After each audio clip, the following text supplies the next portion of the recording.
Shri Gurubhyo Namaha. Gajananam Bhutaganati Sevitam Kapita Jambopalapasara Pakshitam Umasutam Shoka Vinasha Karanam Namami Vigneshwara Pada Pankajam. Team Param Vedanta extends a warm welcome for the 31st session of DISHA. In today's session, we discuss the nature of God as explained in verses 4 to 12 of chapter 7, Gnana Vijnana Yoga of Bhagavad Gita. Continuing with the topic of creation as enumerated in the Tattva-bodha, the stages of creation will be discussed in today's class. Srimati Rama Gopala Krishna will be the lead speaker in today's session. As always, our revered teacher, Dr. Timmappa Hegde sir, will introduce us to topic and later conclude the presentation with his valuable insights. The teaching quiz will be conducted by Dr. Divakar. Before we begin the presentation, we have our usual shloka time. Over to you, Triveni madam. Saraswati Ashtakshari Mantra. Prathamam Bharati Nama, Dvitiyam tu Saraswati, Tritiyam Sharada Devi, Chaturtham Hamsavahini, Panchamam Jagati Khyata, Shashtham Maheshwari Tatha, Saptamam tu Kaumari, Ashtamam Brahmacharini, Navamam Vidyadhatrini, Dashamam Varadayini, Ekadasham Rudraghanta, Dvadasham Bhuvaneshwari, Etani Dvadasho Namani, Yah Patat Shrunyadapi, Nacha Vigna Bhayam Tasya, Mantra Siddhikara Tatha. The Saraswati Ashtakshara Mantra is a prayer dedicated to the Hindu goddess of knowledge and learning, Saraswati. This mantra comprises of the 12 names of Saraswati. Those seeking higher knowledge recite these 12 names in order to gain the blessings of Saraswati. Normally, this mantra or prayer is recited early in the morning after having a bath. It is considered as an auspicious start to begin one's day with. Each day is a fresh and new day, and what one requires is the right knowledge to lead one on the right path. While seeking knowledge, one has to open up one's mind and let it expand, as this is the only way one will attain the higher and pure knowledge. Thank you. Triveni, can I request you to chant this mantra once again? Prathamam Bharati Nama, Dvitiyam tu Saraswati, Tritiyam Sharada Devi, Chaturtham Hamsavahini, Panchama Jagati Khyata, Shashtham Maheshwari Tatha, Saptamam tu Kaumari, Ashtamam Brahmacharini, Navamam Vidyadhatrini, Dashamam Varadayini, Ekadasham Rudraghanta, Dvadasham Bhuvaneshwari, Etani Dvadasho Namani, Yah Patat Shrunyadapi, Nacha Vigna Bhayam Tasya, Mantra Siddhikara Tatha. Thank you very much, Triveni. Sadashiva Samarambam Shankaracharya Madhyamam Asmadacharya Paryantam Vande Guru Paramparam. Om. We begin the 7th chapter of the Bhagavad Gita, and in our DISHA classes we are studying the same Gita once again with a deeper perspective to see how I can draw a deeper understanding of the Bhagavad Gita so I can discover inner strength and happiness. This chapter begins with Krishna's promise. I will teach you about God. I will teach you about my true nature, which may be other than what you have always understood to be. And through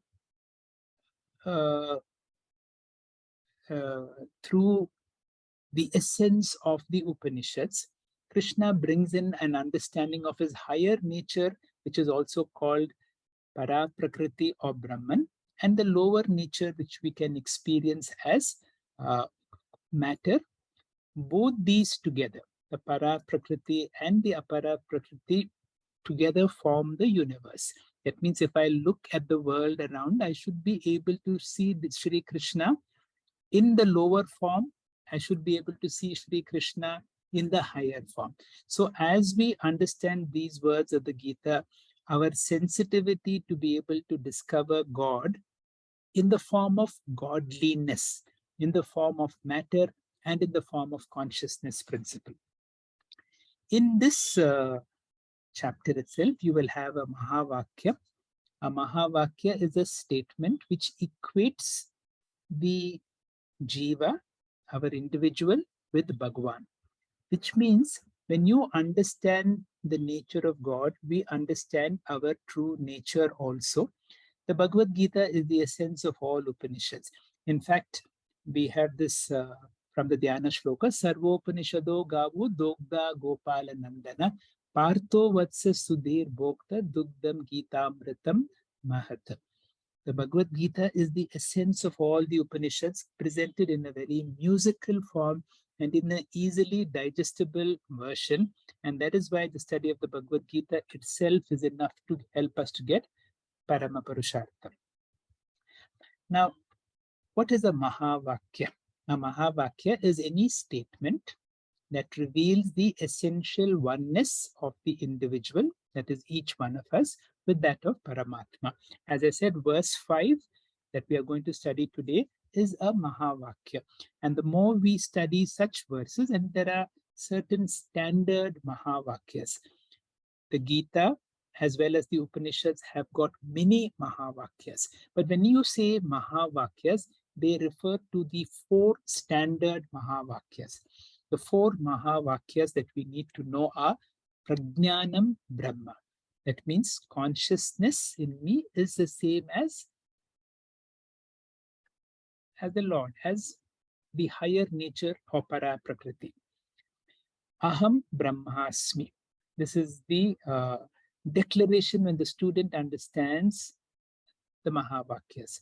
The teacher teaches us in the form of Tatitvam Asi, and the Mahavakya from the Mandukya Upanishad is Ayamatma Brahma.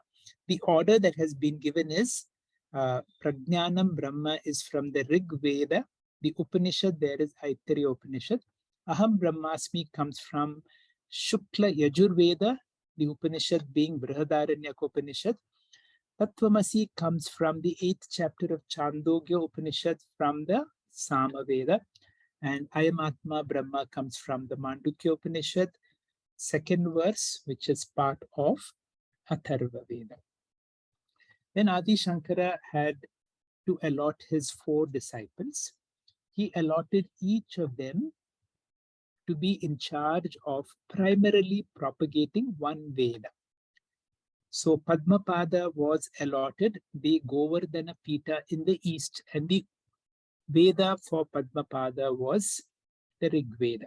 Sureshwaracharya was allotted or given to be in charge of the Sringeri Matha in the south, the Veda being Yajur Veda, and we know Aham Brahmasmi is the Mahavakya. Hasta Malakhiya was put in charge of the Dwaraka Pita in the west for Samaveda, and the Totakacharya in the north in Jyotirmat, and the Veda being Atharva Veda. In today's class, right from the beginning itself, we will have a reference to a school of philosophy called Sankhya. The word Sankhya comes from the number, and the number important for them is the 24 tattvas. Together with the Purusha, it becomes 25. Now there are 6 darshanas, the 6 schools of philosophy, and Sankhya is one important school which you will have references not only for the 24 tattvas but also for Satkaryavada. That means how creation came to being, and the Acharya is Kapila Muni. There are 6 Astika darshanas that we need to be aware of. Astikas means those schools of philosophy that believe in the validity of the Vedas. There are 6 of them, but some of them go together, like Sankhya and Yoga go together. Nyaya and Vaisheshika are somewhat similar, just like Purva Mimamsa and Uttara Mimamsa. Uttara Mimamsa is the school that we belong to. I would give reference to the various acharyas of each of these philosophies.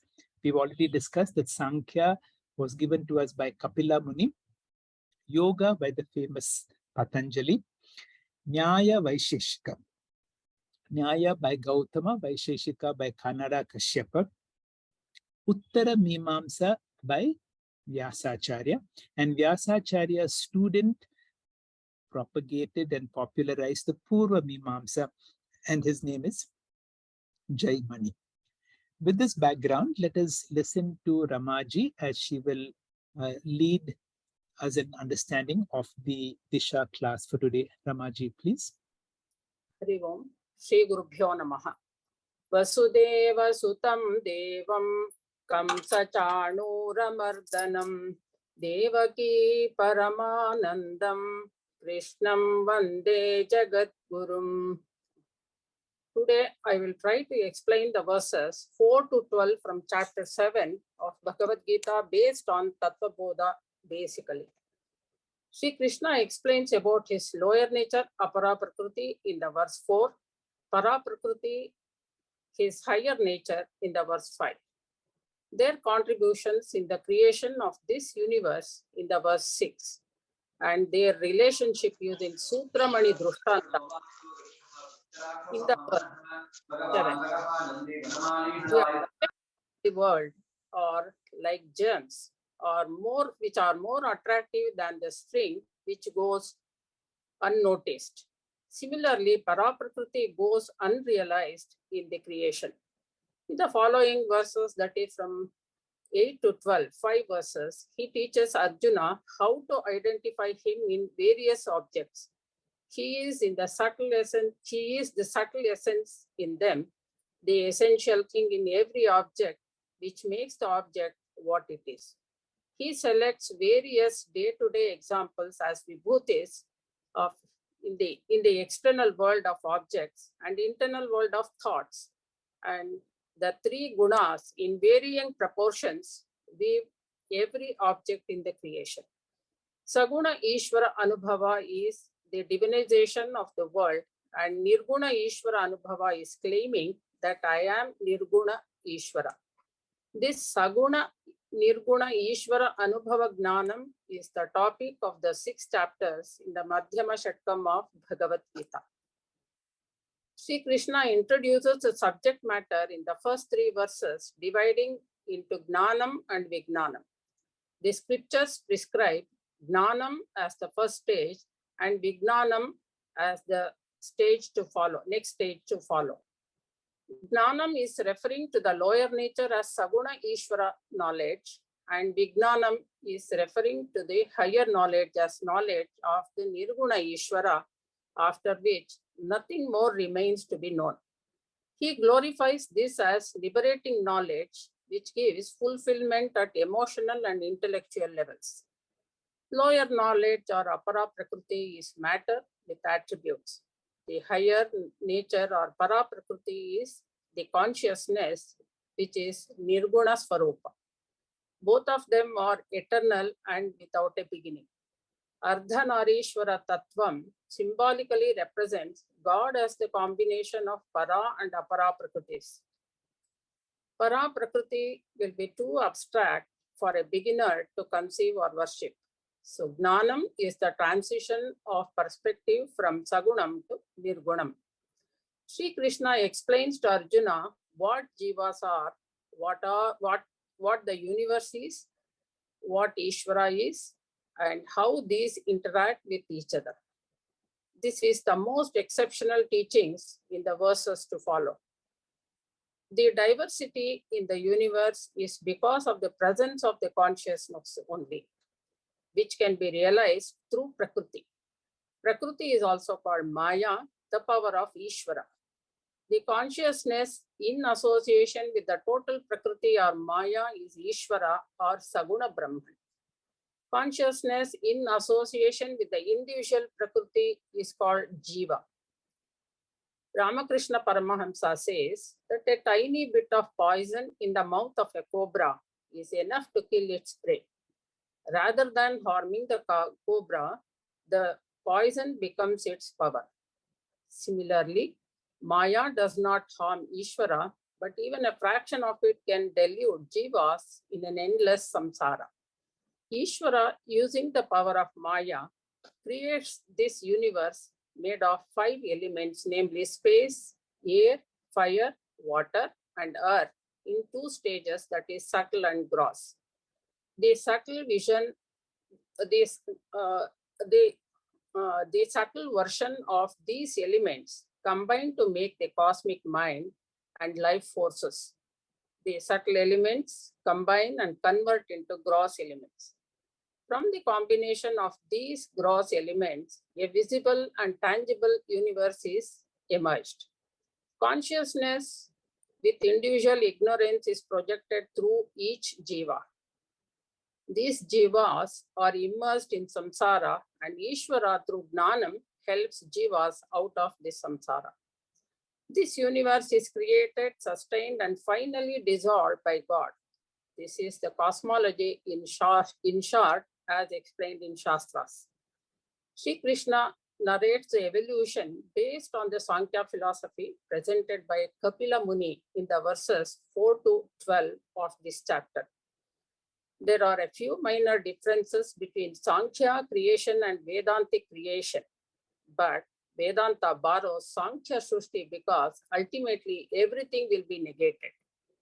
With the Upanishad background, we have to understand these verses. Sri Krishna describes aparā prakṛti in the verse 4, which says, Bhūmirapo nalo vāyuhu khammano buddhirevacha ahankara iti yamme bhinna prakṛtirashtadha.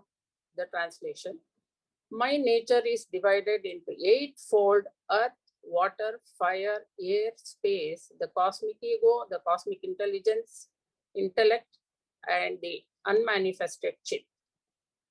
Sri Krishna says that he has 2 natures, namely 8-fold aparā prakṛti, which is Maya, and parā prakṛti, which is the consciousness. All the Upanishads define Ishvara as the cause of the universe. Any creation requires 2 causes, the upadana karanam and the nimitta karanam. Upadana karanam is the material cause and nimitta karanam is the intelligent cause. An example is gold is the material cause and goldsmith the intelligent cause. Mundaka Upanishad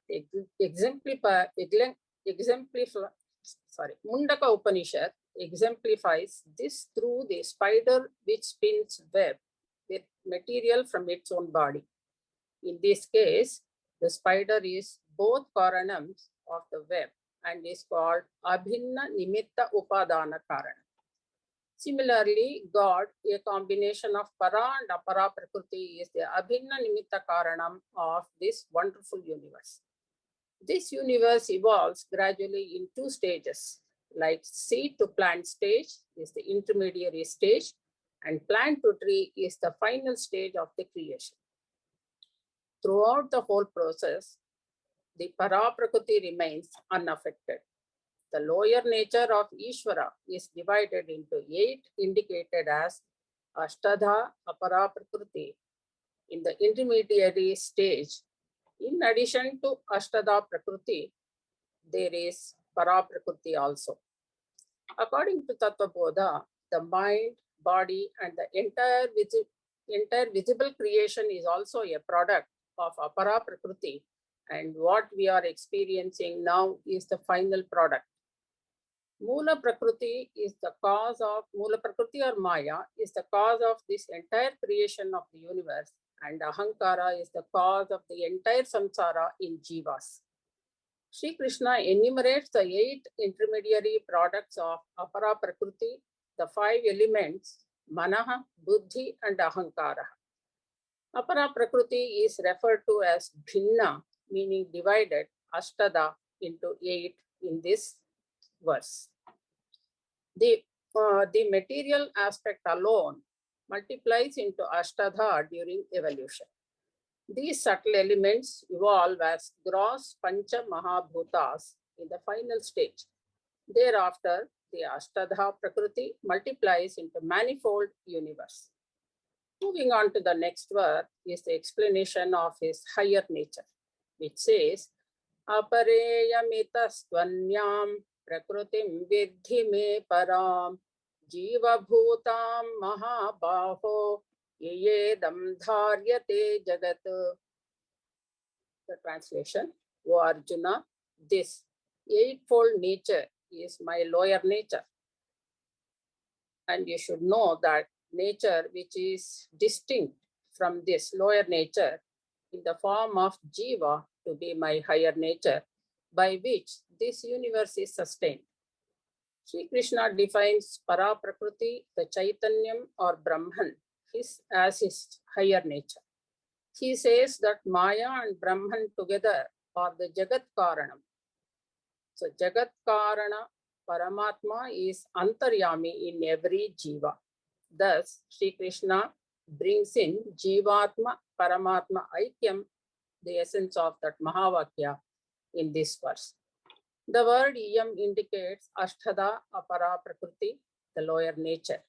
The scriptures consider consciousness, the higher nature, as superior because it is neither matter nor energy.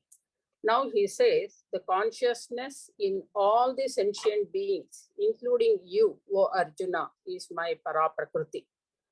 And because of this, the universe is sustained, which is said in the shloka as Yaya Dharyate Idam Jagat. This eightfold aparā prakriti is the parinami upadana karanam, which transforms into the universe. It contributes to the nama rupa of this universe.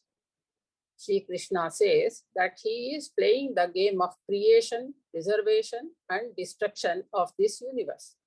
He has provided this universe as a playground for the jivas to play until they attain liberation. Puja Swami Ramananda Saraswati calls this cosmic game as cosmic game of hide and seek played by the God and the jivas. Once God puts jivas in the universe, they look for the hidden God and jivas seek him.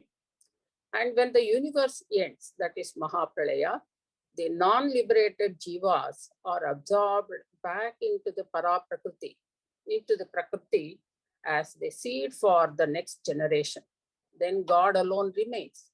He seeks jivas to put them back into the universe, and this multi-cosmic game continues until all jivas are liberated. Aparā prakriti is the body from which the universe emerges, and Saguna Brahman is the intelligent cause behind this creation. He creates this universe effortlessly like the plant emerging from the soil. The limited universe appears in the unlimited absolute consciousness. Just as the dreamer sustains the dream by lending existence, parā prakriti lends existence to aparā prakriti, and the transformed aparā prakriti as this universe. Thus, satta rupena idam jagat dharyate. Now, jiva bhutam is another very important word in this shloka and is analyzed as follows. Aparā prakriti creates body-mind complexes and parā prakriti enters as jivatma. Just as dreamer jivatma creates the dream world and enters it, parā prakriti alone becomes jivaha. Jiva bhutam brings in chit, aspect of parabrahman, dharyate jagat brings in sat, and vidhi brings in ananda. Ananda as priya, moda, pramoda is parā prakriti's gift to anandamaya kosha. Sri Krishna says the consciousness is his highest nature, which is also jiva's real nature. Whatever you experience is aparā prakriti, and you, the experiencer, is parā prakriti. Krishna indicates that Ishvara alone is appearing as the world and everything inside this world. Mahabaho jiva bhutam vidhi. May you know that the parā prakriti is the jiva, the consciousness that enlivens the body-mind complex. The visible part of the creation is aparā prakṛti.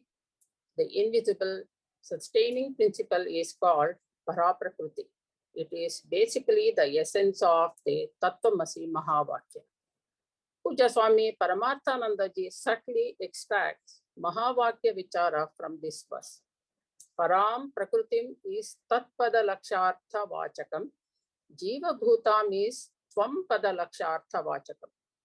Tatpada Lakshartha and Tvam Pada Lakshartha Aikyam Vidhi. That is, it implies the essence of Tattvamasi Mahavakyam.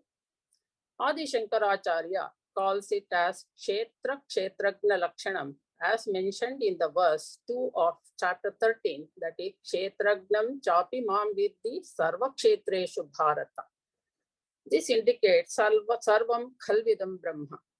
Sri Shankaracharya links the two Vakyas by translating Jiva Bhutam as Kshetragna Lakshanam. In the next verse, Sri Krishna talks about the conversion of the intermediary stage into the final cosmos.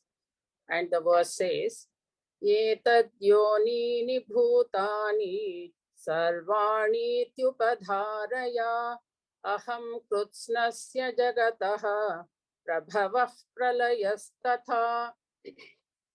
The translation, ascertain that all things and beings have these two prakrutis as their material cause. Therefore, I am the source as well as the end of this entire universe. Etat yonini is meaning of the word, the combination of material nature and conscious nature is the cause for this entire universe that we experience. Sri Krishna says, from the plant stage alone, the huge tree of cosmos consisting of gross elements and the elementals evolved.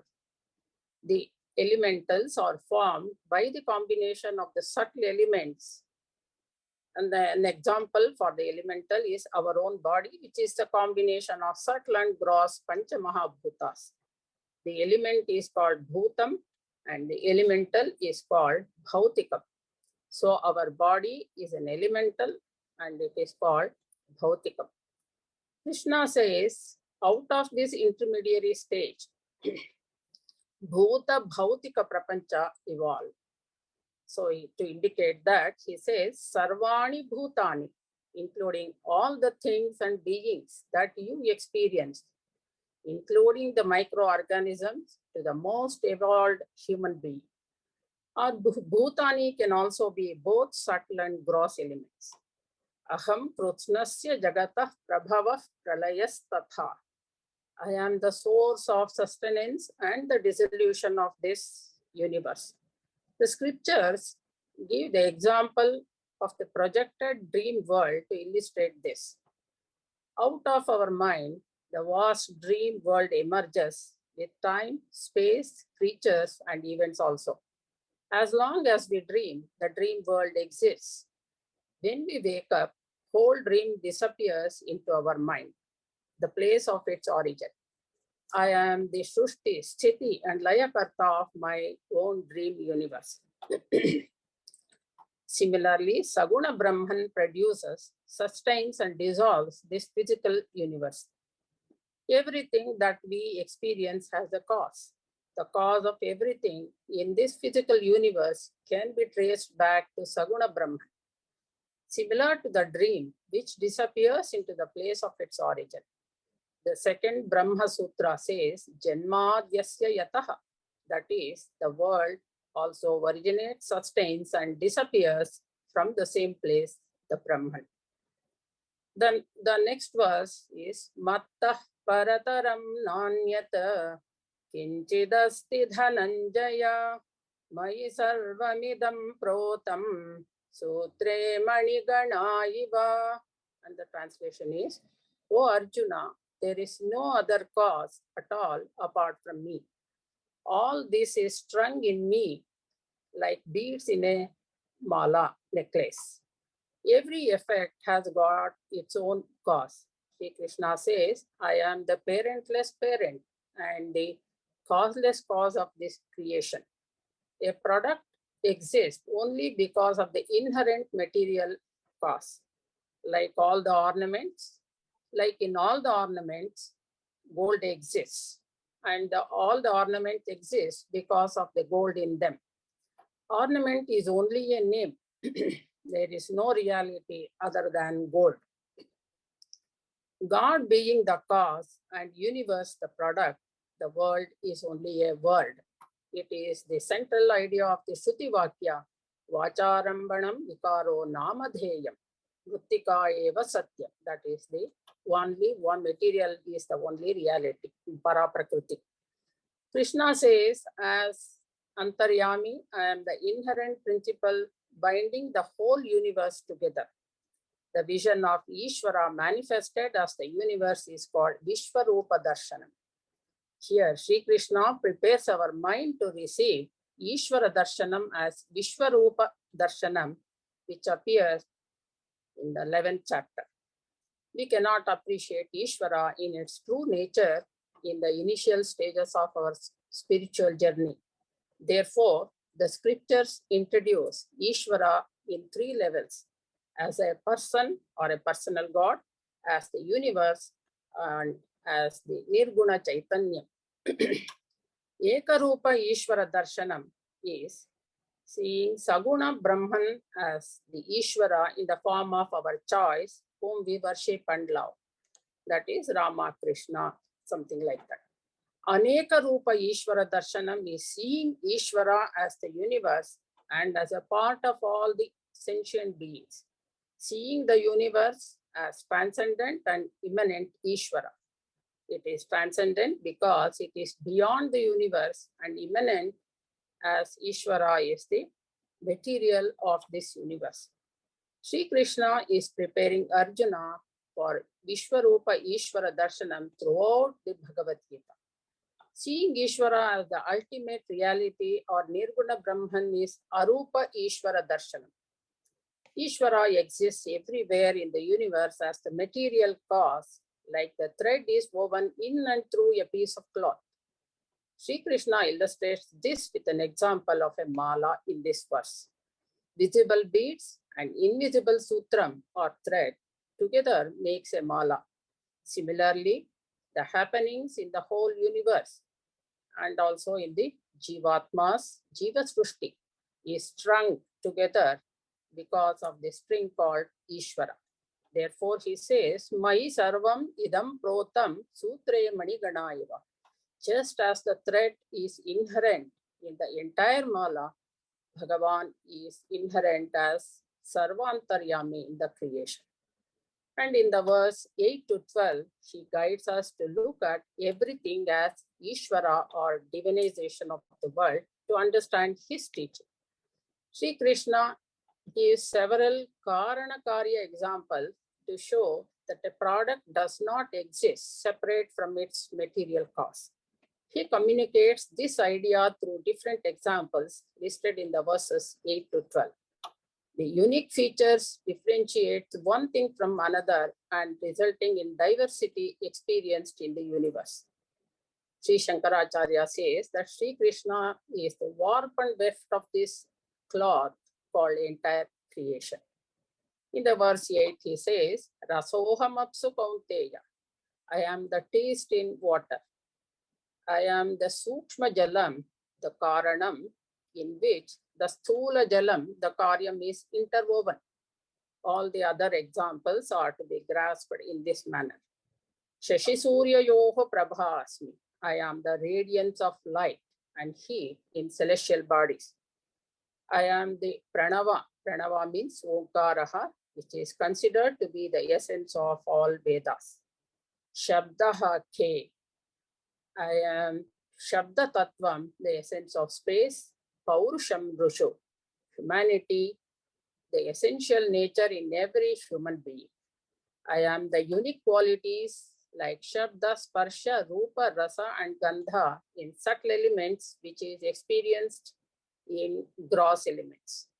I am the life principle because of which a being is sentient. I am the austerity in the austere.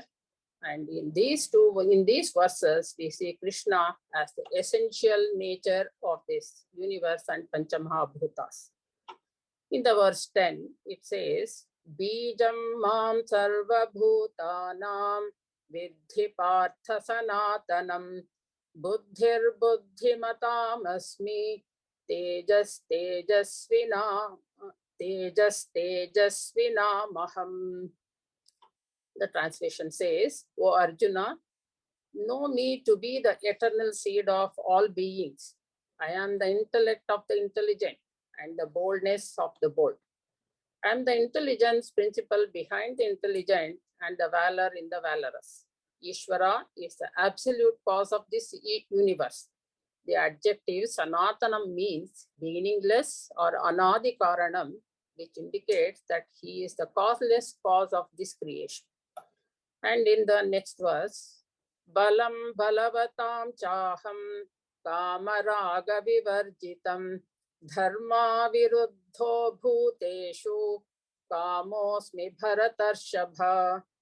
Again, he says, O Arjuna, of the strong, I am the strength, which is free from desire and attachment. In all beings, I am that sacred desire which is not opposed to dharma. Strength is the essence in all strong people. I am the strength. I am the dharmic strength, which is responsible for positive growth, like spiritual growth, constructive things. Kama raga vivarjitam. I am the strength which is not affected by selfish desires. In the second line of the sloka, he says, Hey Arjuna, I am in the form of kamaha, the desire which is in the people also. That is dharma aviruddha kama. I am the noble desire in the noble people.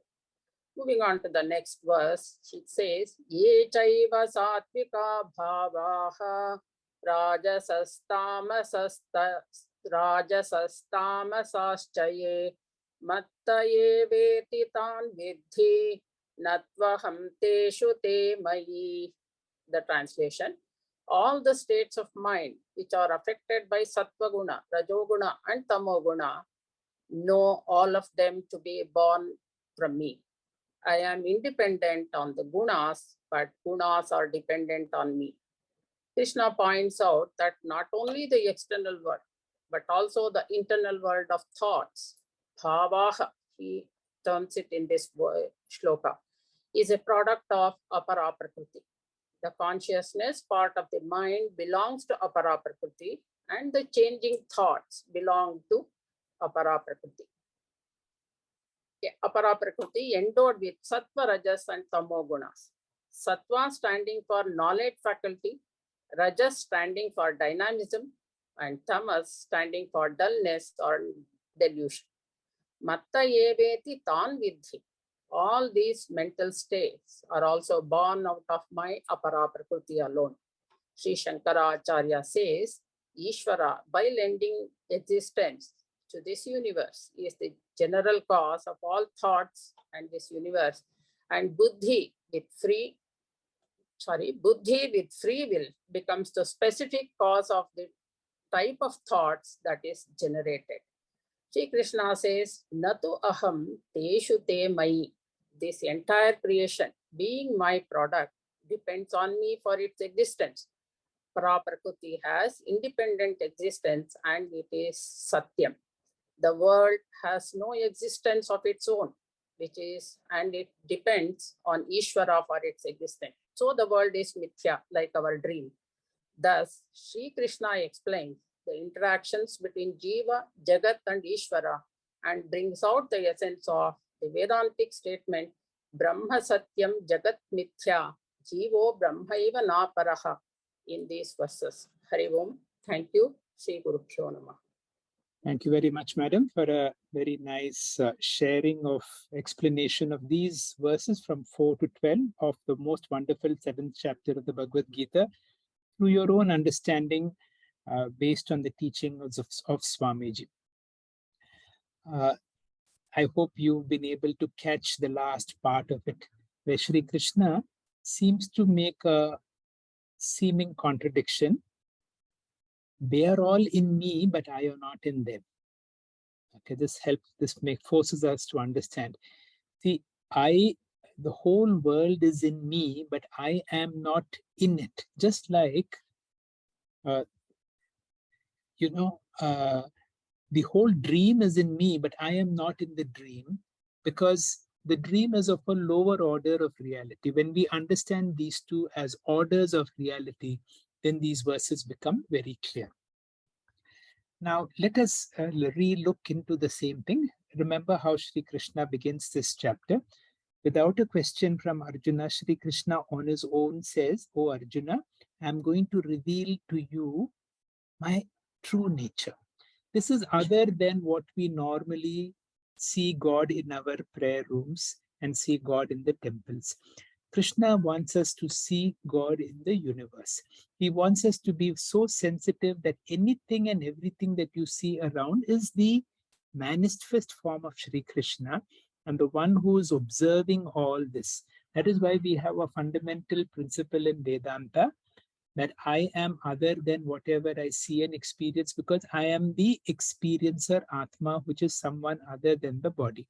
Whatever I experience is anatma. So the experiencer in me, as told in the 5th verse, is the parā prakṛti, or the higher principle, or the consciousness principle, which does not have any attributes, whereas the world is full of attributes. The true nature in me never changes at any time. Whether in waking, dream, deep sleep, from the time from childhood till now, the real me never undergoes change. I am independently existing. That means I am Satya, everything else is Mithya. Now, based on this, there are few terms which Swamiji keeps on repeating that we have to be very clear about: Atma, Anatma, Viveka, differences between Maya, Brahman. Now, what is this matter? For matter, Swamiji describes as in 5 words: Drishyatvam, Bhautikatvam, Sagunatvam, Savikaratvam, Agama Apahinatvam. That means anything which is anatma is Drishyatvam. I can see or I can experience it. It is Bhautikatvam, that it is made up of matter or it is material in nature. It is Saguna. That means it has got properties like Sattva, Rajas, and Tamas, or various other properties like size, shape, weight, and so on. Savikara, it constantly undergoes various forms of changes. Agama apahina, it comes and goes. In contrast, the Atma, the true me, has got few features. What are those features? It is adrishyatvam. It is not something that can be seen. It is not something that can be experienced. Why? It is the experiencer, it is the seer, it is the subject, it is the drishta, which is the real me. The Atma is the experiencer. It is something that can never be experienced. My true nature is non-material consciousness principle.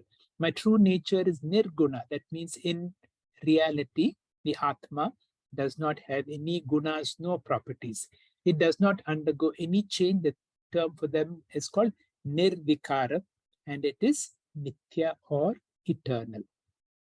Swamiji gives us another acronym for us to remember this Atma, Anatma, Viveka in the form of essence. What is the essential difference between Atma and Anatma? And remember this: Ekasara Nitya Satya. Ekasara Nitya Satya is my true nature or the nature of Atma. Eka, only one. They cannot be more than one. That means the consciousness principle in me is the same as the consciousness principle in you, is the same as the consciousness principle in any living being. Eka. It is the Sara, it is the real substance, it is the essence. It is Nitya, it is there always. It is Satya, that means it is independently existing. In contrast, all that I see and experience, or Anatma, remember, Atma and Anatma together form this creation, together form Ishvara. So whatever I see in the world of manifold, it is Aneka, Asara. This is something that we need to understand. It has no real substance of its own. Just like when we say clay and pot, gold and ornaments, the essential substance is gold, not the ornament. Let us not get carried away by the name and form, because the sara, the substance in the ornament, is gold. The sara, or the substance in the whole of creation, is existence, which has been lent by consciousness, which is non-material. We need to understand this over some period of time. And anything that I see and experience is anitya and asatyam, or mithya. With this background, whenever I see, so our whole experience is, I am the experiencer and I'm going to experience. Now, from here on, Shri Krishna slowly introduces us to Vishwa Rupa Ishvara, makes us become sensitive to God in the universe, so that we realize, Matta parataram nanyat kinchidasti dhananjaya, my sarvam idam protam sutre manigana eva. Now, I am there in an invisible manner, or through what is visible, can you discover me? Whenever you drink water, whenever you drink anything, I am the taste or the essence of water. Whenever we see any form of light, remember, it has come from me. Pranava, the Omkara, which is the essence of all the Vedas, that is me. Any sound that you hear, including my voice, that sound is also Brahman. If there is humanness in me, when it rains, you get the fragrance of the earth, that is also me. Let us use every experience to come in touch with the experiencer, and then we get the essence of this chapter. With this background, we will have a teaching quiz. Let us see how we have understood the Disha part today, along with the Tattva Bodha, which has been interspersed by Ramaji. I will request Dr. Divakar to conduct this teaching quiz. Dr. Divakar, please. Om Shri Gurubhyo Namaha. Thank you, sir. We had a wonderful session and explanations by Ramaji as well as sir. Let us do a quick recap through the quiz, and we have a volunteer, Shri Venkatesh ji, who will try to answer the quiz questions. The first question, these are the set of true or false statements. If the answer is right, the statement will turn into green, or else it will be red. God alone was there even before the creation of time and the space. True, sir. Is it true or false? True, sir. It is absolutely right. It is true. God is Nimitta Karanam, the intelligent cause, as from God alone, the entire universe, along with the time and space, is created. Again, true, sir. You're right again. That is true. Third statement, God is Upadana Karanam, the material cause, as the God alone manifests into the universe. Again, this is the true statement. It is right. True again. And the next statement, God is neither the Nimitta Karanam nor the Upadana Karanam. I think this is false. You're right. It is false, because we have said earlier, God is both the intelligent cause as well as the material cause, which is also called as Abhinna Nimitta Upadana Karanam. And based on that, this question is framed to drive the idea that God is both the intelligent and the material cause, which is called as Abhinna Nimitta Upadana Karanam. What example is taken by the Mundaka Upanishad? Option A, 2 birds. Option B, bow and an arrow. Option C, lizard. Option D, spider. And the last one is Kamadhenu. 2 birds. Is it spider, sir? It is indeed spider.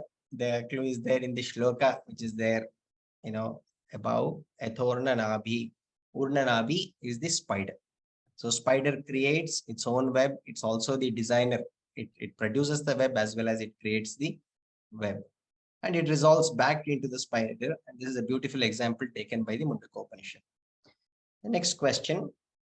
Jagat Karanam Ishvara, the God, has 2 principles. One is the higher, one is the parā prakṛti, and the other is the aparā prakṛti. In relation to this, which one of the following statements is correct? Option, first one, para prakriti is the higher and the aparā prakriti is the lower principle. Number 2, aparā prakriti is the higher and the parā prakriti is the lower principle. Number 3, both parā prakriti as well as aparā prakriti are equal. And option 4, in the Uttarayana, parā prakriti becomes higher, and in the Dakshinayana, which we are in now, aparā prakriti becomes the higher principle. I think it's obviously parā prakriti is the higher and the aparā prakriti is the lower principle. Absolutely right. Parā prakriti is a higher principle of the God. In the Vedantic parlance, who is Ishvara? Option 1, parā prakriti, which you just said, which is also called as Brahman. Option 2, aparā prakriti, which is Maya. And option 3, a combination of para and aparā prakriti, which is Brahman plus Maya. And option 4, Shiva, the Ishvara is Shiva, who is also called as Trayambaka, the destroyer of the ignorance through the Atma Gnanam. Ishvara is a combination of para and aparā prakriti, that is Brahman and Maya. Absolutely right. Most of the times we think that only Brahman is Ishvara, or sometimes if we are only in the Saguna form, we think Shiva, the Trayambaka, is the Ishvara. The actual answer is the combination of para and the aparā prakriti. Which of the following is common to both parā prakriti and aparā prakriti? Both Ramaji and Sir has covered this topic. The first option, Chetana Tattvam, consciousness principle. Option 2, Nirgunam, the attributeless principle. Option 3, Savikara Tattvam, which is subject to modifications. Option 4, Satyam, that which has its own independent existence. And option 5, Anadi or Nityam, beginningless, the eternal principle which is neither created nor destroyed. Bit of a trick question. I think both are Anadi and Nitya, beginningless, eternal, neither created nor destroyed, I think. Absolutely right. Again, we said God is a combination of both Brahman and Maya, and that God principle itself is both. It is Anadi, beginningless. This is question related to the creation. Which one of the statements below is true? First one, prior to the evolution of creation, there was only parā prakriti. We are talking about creation as in the universe creation. Option 2, prior to the evolution of creation, there was parā prakriti and undivided aparā prakriti. Option 3, there was only aparā prakriti prior to the evolution of the creation. And option 4, there was nothing prior to the evolution of creation. And option 5, all the above are true. Is it the second one? Prior to the evolution of creation, there was parā prakriti and undivided aparā prakriti? Absolutely right. We said God is a combination of Brahman and Maya. So undivided Maya and Brahman was always there. It is Anadi, and that was there before the creation. Now continuing from the previous question, this is taken from the 7.4 verse. Creation happens at 2 levels. In the intermediary stage of the creation, parā prakriti continues as undivided principle, but aparā prakriti multiplies itself. How many principles does aparā prakriti multiplies itself into? So there was God always, in a combination of Brahman and Maya. Now, as an intermediary stage from that, parā prakriti continues, but aparā prakriti divides. Ramaji explained this beautifully. Option A 5, option B 8, option C 11, and option D 19. It is Bhinna Prakriti Rashtada. It must be 8. Absolutely right. Aparā prakriti divides itself into 8 components. Those 8 components are Panchabhutas as well as Mana, Buddhi, and Ahankara. This Mana, Buddhi, and Ahankara is not the individual mind's components. These are the technical terms which comes from a school of philosophy. These are the jargons which comes from a school of philosophy. Which one is that? Option 1, Srishti Prakriya. Option 2, Vaisheshika. Option 3, Sankhya philosophy. Option 4, Uttara Mimamsa. And option 5, Yoga Shastra. Is it Sankhya? Absolutely right, sir. Again, Sankhya philosophy. So Kapila Muni is the one who came about with Sankhya philosophy.